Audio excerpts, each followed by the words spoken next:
burnout? Bom, eu já tive duas situações em que eu tive burnout.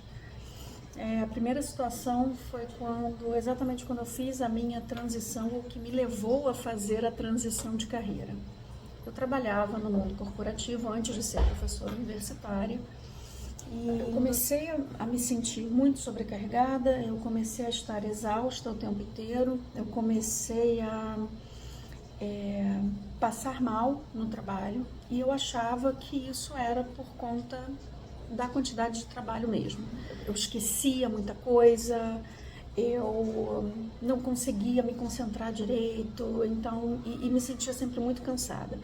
E aí um dia, voltando para casa, eu comecei a sentir uma febre muito forte. E aí eu fui para o hospital. Quando eu cheguei lá na emergência, eu já fiquei internada. Fiquei 10 dias internada por conta de uma infecção urinária não tratada que ascendeu e se transformou numa pielonefrite. E eu me dei conta nesse momento, né? Então eu achava que até então tudo bem, tava numa rotina muito pesada, estava sofrendo uma série de questões de assédio no trabalho e eu achava que era porque, né, eu estava naquela situação. E eu lembro e eu percebi o burnout quando eu fiquei no hospital, eu fiquei internada. Eu lembro que minha mãe, quando ela chegou no hospital, e eu virei e falei, mãe, traz o meu computador. E eu estava preocupada com o trabalho, mesmo sendo o trabalho a origem daquilo que eu estava sentindo. O burnout, ele é silencioso e se a gente não prestar atenção, é fácil a gente cair novamente numa situação em que a gente se esgota mentalmente. Isso aconteceu em 2016, né, a primeira vez, e a segunda vez foi quando eu terminei o meu doutorado, quando eu defendi a minha tese. Já da primeira vez eu não tinha tanto entendimento, da segunda vez foi mais fácil identificar aqueles sintomas do burnout. Os primeiros sintomas foram esse cansaço extremo, você dorme e não descansa, você dorme e acorda exausta. Você tem muita dificuldade em se concentrar nas tarefas mais simples, extremamente irritada também, né? Então, eu sei que esses sintomas são diferentes de pessoa para pessoa, mas o que mais eu lembro dessas duas épocas, essa exaustão que não acaba. Você descansa e você não se recupera, e você não consegue tirar o trabalho da cabeça. Eu acho que várias pessoas que estavam comigo naquela época, existia aquela percepção de que eu estava trabalhando muito. Mas como eu sempre trabalhei muito, talvez não tenha sido percebido por mim como uma situação potencialmente adoecedora ou muito adoecedora. Mas a questão de você estar trabalhando muito, você estar sempre irritada, você estar sempre cansada, sim, isso foi trazido por pessoas próximas. Eu, da primeira vez, eu não procurei. Aí, da segunda vez, sim, eu procurei ajuda.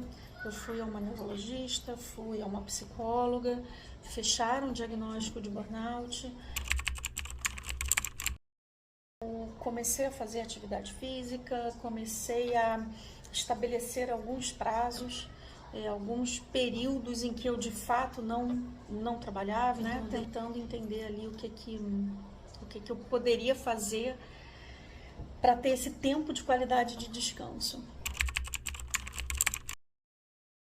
Entre o primeiro e o segundo, eu diria que eu mudei o foco, mas eu acho que mudou agora, mudou depois de 2022, quando eu entendi que, de fato, se eu não mudasse, se eu não buscasse esse equilíbrio, vão ter momentos em que o trabalho vai puxar um pouquinho mais, vão ter momentos em que a sua família vai precisar de mais atenção. Então eu acho que é essa busca e esse entendimento de que esse equilíbrio, ele é difícil, mas ele não é impossível.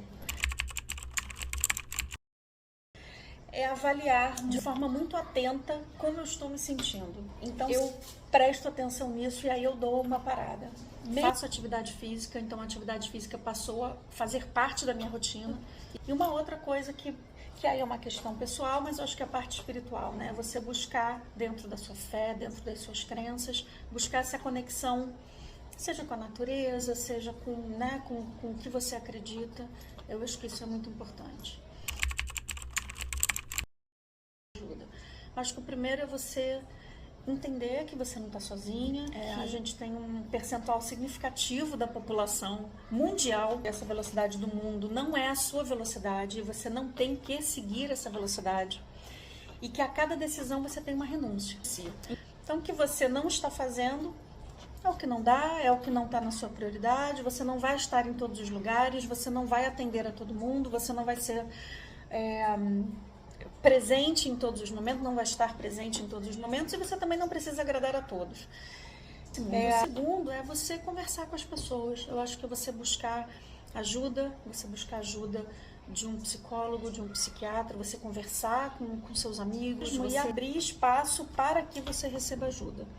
Acho que esse é o ponto principal. E se manter vigilante.